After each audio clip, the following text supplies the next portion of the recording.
Laurel Shaw avait 30 ans. Cette jeune femme avait quitté le New Jersey en 2020 avec son petit ami dans l'espoir de débuter une nouvelle vie sur la côte ouest. Après avoir transformé un bus scolaire en food truck, elle avait commencé à travailler comme chef privé pour des Airbnb. Le 28 juin dernier, elle avait mystérieusement disparu alors qu'elle se trouvait dans une maison d'artistes de la vallée de Yucca, louée en Airbnb.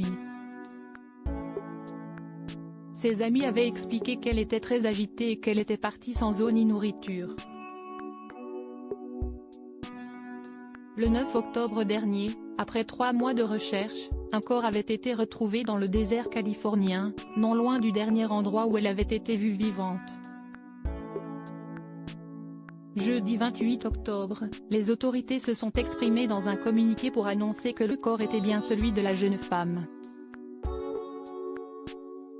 Ils ont ensuite précisé, la cause et le mode de décès sont en attente de résultats toxicologiques.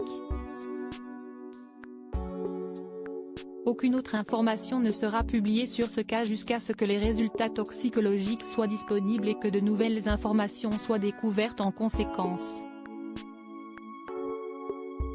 La médiatisation de la disparition de Laurel Shaw comparée à celle de Gabby Petito. La disparition de Laurel Shaw, américaine d'origine coréenne, avait été comparée à celle de Gabby Petito. Elle avait attiré l'attention alors que les médias américains étaient très critiqués. Depuis quelques mois, les médias qui ont couvert l'affaire sont accusés d'avoir focalisé toute leur attention sur la disparition de la jeune influenceuse, à cause de sa couleur de peau blanche.